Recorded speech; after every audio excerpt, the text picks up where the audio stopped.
Chester Elton here. Welcome to Leading with Gratitude Live. I'm your host, Chester Elton, the apostle of appreciation, coming to you from the Gratitude Viral Epicenter in Summit, New Jersey. Give us 30 minutes. We'll give you some great information, some great inspiration, and your own personal roadmap to create a culture of gratitude where you work and where you live. All brought to you through LinkedIn Live, Facebook, YouTube, and put together by the amazing folks at the Methods Network. Well, today I am really excited to bring to you our guest. His name is David Meltzer. Let me tell you a little bit about David. David is the co-founder of Sports One Marketing for entertainment agency, which was the inspiration for the movie Jerry Maguire, one of my favorites. His life mission is to empower over 1 billion people to be happy. He's a 3-time international best-selling author, a top 100 business coach, the executive producer of Entrepreneur's #1 digital business show, The Elevator Pitch, and host of the top entrepreneur podcast, The Playbook. His newest book, Game Time Decision Making, was a #1 new release. David has been recognized by Variety magazine as their Sports Humanitarian of the Year, awarded the Ellis Island Medal of Honor, and most recently, this is one of my favorites, at the last Super Bowl, David was honored as the MVP, the most valuable philanthropist.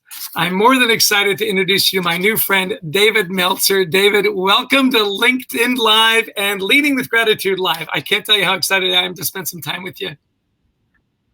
I feel the same way. There could not be a better show or a better use of my time than to be with you, Chester. Thank you so much. Well, you're very gracious. There's going to be a lot of questions for you, so I want to introduce our audience to our question command center, manned by Justin LeVrier. Justin, if you want to wave to the crowd there, we'll get a quick shot of you. Put your questions in the chat box. Excellent. Well, listen, persistence is a big theme of yours through your life, through your success, through all your philanthropy. Talk to me a little bit about your story of persistence and how it can help people through the COVID virus. I think that the first realization that our senses and our memories are not very good, and it fools us, and that's why people quit. I have a usual mathematical equation that most people quit when they're 25% of the way there, 99% of the people. And the reason they quit is they feel stuck. They don't see the progress. And that's because, like I said, their senses aren't accurate and their memories aren't accurate. In fact, if I asked you to take a millimeter and double it to the segments of 25% of the way, people wouldn't recognize the distance. But if you have acceleration and growth, when you get to 50% of the way there, people even feel more stuck. Unfortunately, they're only half as much time to get to 100% of the way there. So for me, understanding how we have to be consistent and persistent in what we're doing. We can't vote for what other people want. We quit on what we're doing. We have to have our own values that we take inventory of and take action and vote for what we want and look at the road that we want to travel and stay persistent. Do not quit. So a lot of people are feeling stuck right now. Is it that persistence is it in the last 10%, or what advice do you give to people that you're working with in any phase of life where, I mean, they're stuck at home, they're stuck in what they think they can do? What's the first thing you tell them to do to get unstuck? You know, for me, it's really related to your show, Leading with Gratitude. I always say, if you feel stuck, the best thing you can do is go do a good deed. Go do something or something for someone else. Make room for what you want. Nothing happens until you move, and the best movement we can have is gratitude. So whether it's going to pick up trash up around your neighborhood, or put a grocery cart back, or do a favor for a friend, or volunteer somewhere, the minute you do something good, we're vibrating at the fastest frequency, and you will start making room for what you want, and you will feel unstuck by that truth, that gratitude. You know, I love what you said. I am such a huge fan of just random acts of kindness, just simple little random acts that you're right, just get you out of the woe is me and how can I serve. Now, you use the word there, vibrate, and you have a great story on how you found your vibration. Can you take a minute and share that with us? Yeah, well, in my 30s, I ran the most notable sports agency in the world, Leigh, Steinberg Sports and Entertainment. And I was in ego-based consciousness a lot of my life. And I was taking a flight to India, and this wonderful medical doctor, Dr. Sangeeta Sahi, was sitting next to me. I didn't know her. And she looked at me and she said, she goes, "Are you okay?" And then literally in my egotistical mind, I'm like, "Am I okay? Do you know who I am?" And I said, "Why?" She said, "Well, because you're so full of light, but you're blocking it." I immediately rolled my eyes and thought, this is going to be the longest trip to India of my life. And I said, "Well, I don't understand." She said, "Do you meditate?" And I literally went on this soliloquy of saying, meditation, I don't have time to meditate. I'm a multimillionaire. I was born with nothing. I've made everything myself. I've done it myself. I don't have time to meditate. People that meditate are sitting at home high on their mom's couch, broke. Why would I want to meditate? And she said, "Because I could teach you to vibrate faster." And I looked at her like, "Oh gosh, what do you mean vibrate faster?" She said, "Well, everything vibrates, the earth, plants, animals, humans, sound, light, and then thought." And then she asked me a question that changed my life. She said, "Do you know what vibrates the fastest?" And I looked at her and I said, "No." And she said, "The truth. The truth vibrates the fastest. And you can only be aware of that which vibrates equal to or less than you. And I want to teach you to vibrate higher, to have a greater awareness of the truth." Even at that point, even though the hairs were standing up on my arm, my ego was too resistant to that type of idea or frequency. And so I kind of shrugged it off, and she offered me to come to her workshop. And I said, I don't really need awareness. And then, being a great saleswoman, she put me in my place by saying, "I could raise your awareness of when to buy or sell." And that hit my ego right where it needed to. So I went to the workshop. And the last literally 14 years of my life, I have meditated for 20 minutes a day, every day, finding my center, my highest frequency, my highest vibration, increasing my life by having a baseline to plateau and grow every day. And through gratitude, forgiveness, accountability, and inspiration, all of those have come about through this idea of vibration. It's an amazing story. You know, you never know where that wisdom is going to come from, right? The person sitting next to you on the plane. You know, it's interesting you mentioned India. We've got a really international and global crowd. We've got folks from Tunisia, Johannesburg, Mexico, Peru, Houston, and India. So talk to me a little bit about, you talk about the happiness virus, and of course there's the coronavirus. So talk to me about which is more powerful. I think I know the answer. Well, my life is, yeah, for sure. Well, my mission in life is to empower over 1 billion people to be happy. And I'm fortunate because I have the happiness virus on my side in order to spread it. I'm looking for 1,000 people to empower 1,000 people to empower 1,000 people to be happy. Happiness is a virus. It's the only virus you can spread by simply witnessing it. It also is the strongest virus. It actually strengthens your immune system. It kills off all disease. In fact, if happiness and everyone that was happy, if it was an unconscious competency, if it was a collective belief, People that are happy don't get sick. People that are truly happy don't attack anyone. They don't have judgments or condition.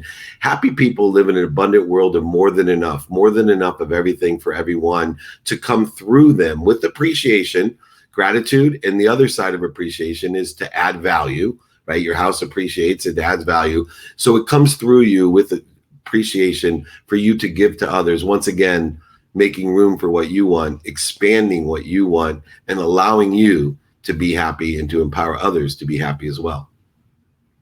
Well, I think, what's really interesting for me on your formula is the way that you want to empower people, the way you want to spread this goodness is you've got kind of this rule of three, which I love. It's like, make a lot of money, help a lot of people, and then have a lot of fun.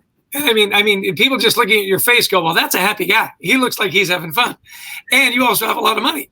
So talk about that sequence and how that philosophy of life has really propelled you to do a lot of good, being the MVP, the most valuable philanthropist. Walk us through that a little bit. And why should people not feel bad about making a lot of money, right? Yeah, I think, and that was my biggest, even when I had a lot of money the first time, I lost over $100 million and went bankrupt in 2008 and made it back by shifting my paradigm, not necessarily by thinking about giving, it was by receiving, by asking for help, by allowing others to give, by allowing others to feel good about giving. And so I think your relationship, number one, with money is very important. I had always thought that money bought me happiness and love until I realized that that was the wrong way to look at that currency, an object of energy that we put into the flow. Money to me is the power to shop. And if you shop for the right things, you'll be happy. And if you shop for the wrong things, you won't be. So I tell everyone, especially now I do a lot of, as executive coaching, business coaching, and I have a lot of my clients making a lot of money right now. And they're fighting their guilt, their worthiness. I feel guilty. I shouldn't tell people that I'm doing well. I said, what, are you kidding me? You cannot be poor enough to make people rich, but I can be rich enough to make everybody rich. And that's my true objective, is to make a lot of money, to help so many people by empowering them, right? Teaching them how to fish and empowering them to empower others. And then I promise you, they will have a lot of fun. So if you take the opportunity to blend currency of money with the currency of faith, you can make a lot of money and help a lot of people and have a lot of fun. We were joking earlier. My mom had a great saying. She said, people who say money can't buy happiness have no idea where to shop. And I think you're right. It's, where are you shopping? What are you buying? Now, when you turned 50, you had like the best 50th birthday party I've ever heard of. In fact, you had 50 birthday parties, all with a noble cause, at the end. Talk about how you used your birthday to generate good. Well, I'm the chairman of Unstoppable Foundation, and we empower, mostly it started with women in Africa and India. And my founder, Cynthia Kersey, started 10 years before this, the foundation on her 50th birthday. She had people give gifts and she started the foundation. Now we've, literally impacted thousands of people, built, many, many villages, I think 34 villages, built schools, all types of hospitals, great things. But I decided for my 50th birthday, being a sports guy, you heard of the 30 for 30? Well, I did the 50 for 50. 50 parties, one a week, basically, around the world to raise money to build community centers in Africa, in the Bugani, in Kenya. And I will tell you, it was the biggest venture I've ever set off on. It took an amazing effort. And my favorite line was Cynthia, when I told her I was going to do it, she said, I can't wait to see what you receive for doing this. And for me, I have received so much by learning where and how to shop, and empowering me to empower others, simply to be happy. And I'll never forget that year of my life. That's amazing. And I love that simple formula. You're billion people. It's 1,000 times 1,000 times 1,000. I mean, easy, right? Easy. So what did come back to you from all that goodness? What were some of the things that came back that specifically you can talk about? Specifically the community centers that we built were a conduit to unify the traditional grandparents and parents that never were educated with all. We were creating a separation with the young people in the Bugani, the ones that now, before we got there, 9-year-old women were usually circumcised and married off, never going to school. Well, once these women started going to high school and college, Well, now we had to unify the tradition with the new type of enlightenment or education. And these community centers allowed to raise the value of the traditional education of grandparents telling the stories and the lessons, just like your mother with her lessons, and Uncle Frankie and all these other people that impact our lives. That we, my biggest fear today too is people are losing the effect and the power of situational knowledge, experience, and advice.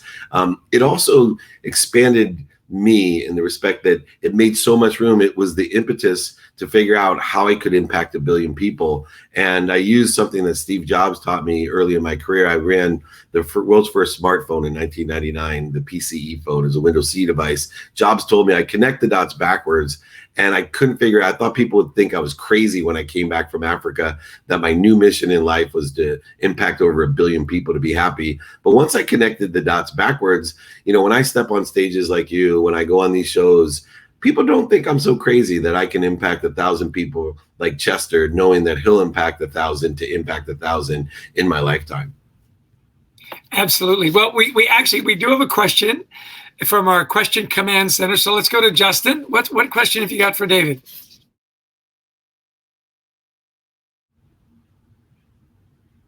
And he's muted. As soon as we get the sound back, we'll go back to our question command center.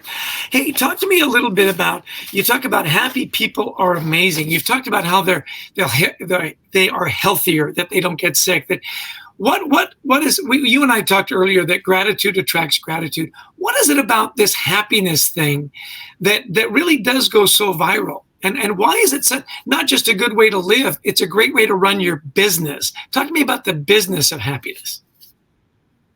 So, it's really interesting because happiness is aligned with so many other pragmatic things that we do. It allows us to find the light, the love, and the lessons in everything we do, especially in business. We were talking about being stuck, but there's a lot of other challenges that people face. And if they don't find the light, the love, and the lessons, and they look for the voids, shortages, and obstacles. To give you one simple example, my whole perspective of networking changed. I used to see everyone in a networking situation as a gatekeeper, somebody that was resisting, had to overcome, get through in order to get help. Once I shifted through gratitude and happiness, my perspective of 2 series of questions. 1, how I could be of service and value to others. And 2, knowing that everyone in the world was my sponsor or even my power sponsor. A sponsor is someone that knows someone or something that can help me. And a power sponsor is someone that can actually help me themselves with something or someone, or know somebody or something that can help me. And once you shift the paradigm in business to an abundant philosophy, not a fear-based philosophy, one of treating people with gratitude internally in your business and especially externally to your consumer, your business will thrive. Excellent. I love that. Surround yourself with grateful people. Surround yourself with happy people, right? So we actually do have sound now. So we're going to go back to Justin. He's got a question for you. Go ahead, Justin. National questions coming in. One from the UK, one from Dubai. I'm going to start with them. They're both money questions too, believe it or not. So earlier, David, you mentioned that you made it all and then you lost it all, had to file bankruptcy in 2008, lost $100 million. It's got to be a big hit, but you bounced back. And Mohammed from Dubai asks, most people would never, ever recover from losing that amount of money. So what did you do to maintain perspective in a time like that? And what was your key to being able to build it back up?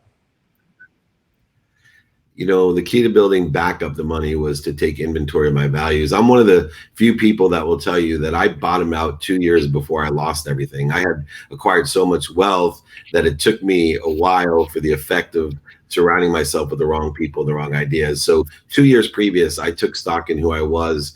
And once I took stock in my personal values, experiential values, giving values, and receiving values, and allowing myself to be a hypocrite every day, knowing that I'm expanding, accelerating, and growing, and that my values will change, and starting to vote for what I want. I was very prepared when I lost everything in 2008. I'm even more prepared now in 2020. And it all is because I know my values. And so when I'm stuck to those, when I graduated law school, I was a millionaire 9 months out of law school. I knew nobody. I really knew nothing, never had a real job.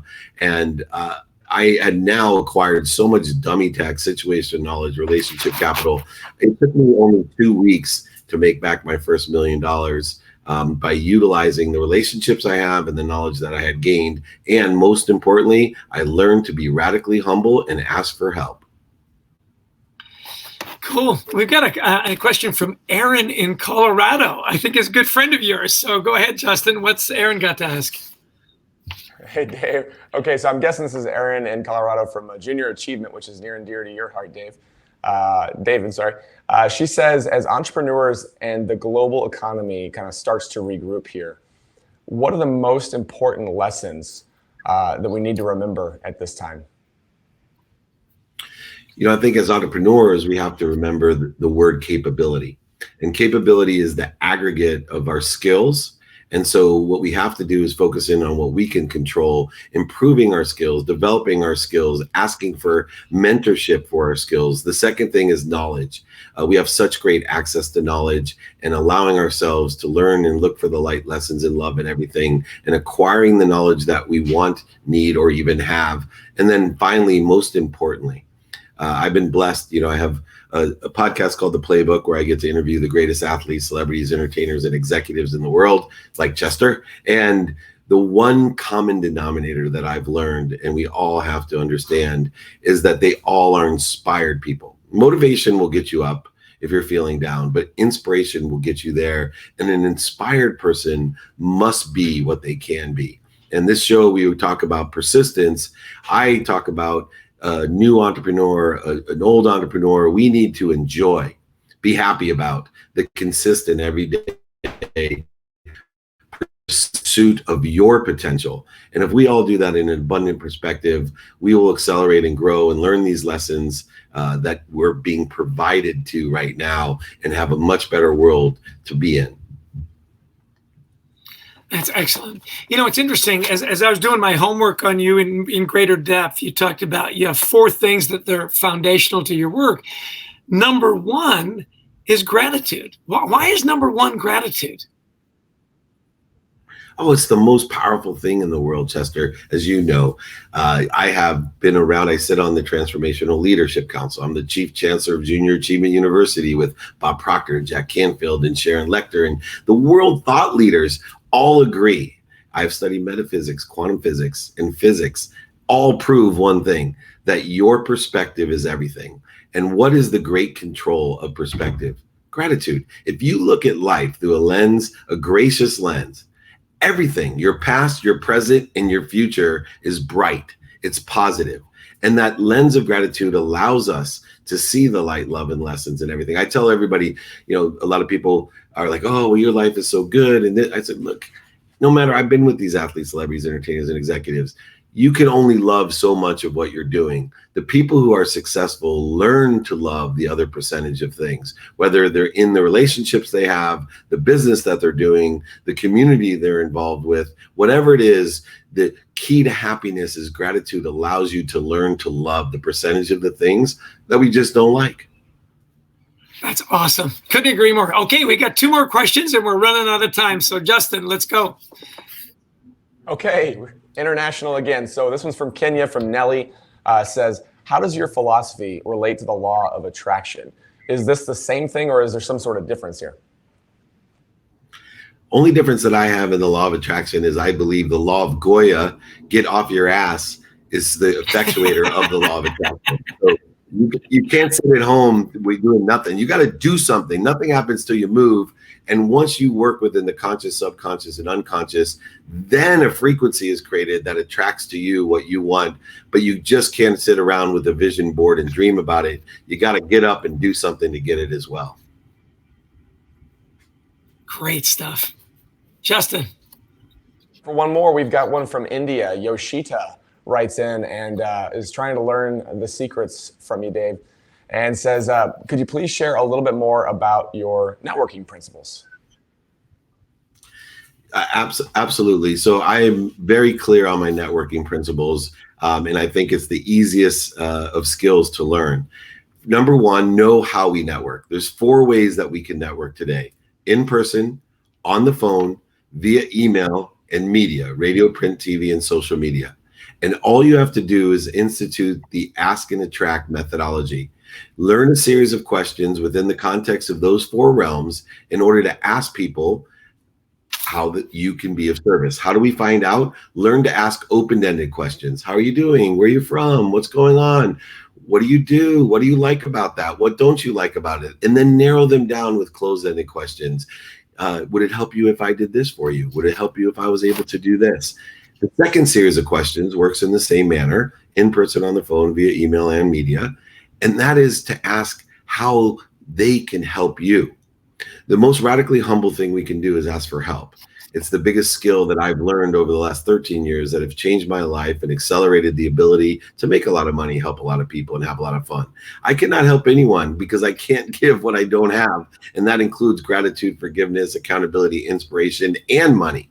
And I want to have as much of it as I can to allow it to come through me for other. So utilizing those principles of ask and attract with those 4 mechanisms, and you will be successful at networking. Awesome. We ask all our guests, we have a campaign, hashtag Find Your Gratitude. So where did you find your gratitude today, David? I find it in my values, and those values, personal, experiential, giving and receiving. Every day I take inventory of that, and I find my gratitude. I also have a practice of gratitude. I say thank you before I go to bed and when I wake up, which is not an easy practice. I wanted to do it for 30 straight days. It took me 9 months to learn how to do it. That is awesome. Well, we always have 3 tips for folks, and we're running out of time, so I'm going to run through them really quick. You always say, enjoy persistent, or I say, enjoy persistence. There we go. Persistently persistent, be persistently persistent, and pursue persistence. Of those 3, just give me 30 seconds on your favorite. I say enjoy the persistence. As you know, gratitude and happiness is what I seek. And if you enjoy being persistent, you will be consistent as well. And then you can enjoy the consistent, persistent pursuit of your potential, which is the key to life. It's not the pursuit of happiness. Happiness is the pursuit. And you can enjoy that pursuit. You will be happy every day, and you will manifest what you desire rapidly and accurately. That's wonderful. I feel like I'm with the Yoda of happiness and gratitude here, David. We could talk all day. It's absolutely wonderful. Listen, where can we learn more about you? Let's put up your website there. It's davidmeltzer.com. Have I got that right? Davidmeltzer.com, or it's dmeltzer.com. Sorry about that. Yeah, dmeltzer.com. Unfortunately, I don't own davidmeltzer.com, but yeah, dmeltzer.com. I do free trainings every Friday. Don't find me. If you look at David Meltzer, I am the David Meltzer, but that guy will not get you. There you go. D Meltzer. Thank you so much. Yeah, and free training every Friday. Listen, it's been a delight to have you on the show. I know we'll have you back. Your words of wisdom. I love that you make a lot of money. I love that you help a lot of people.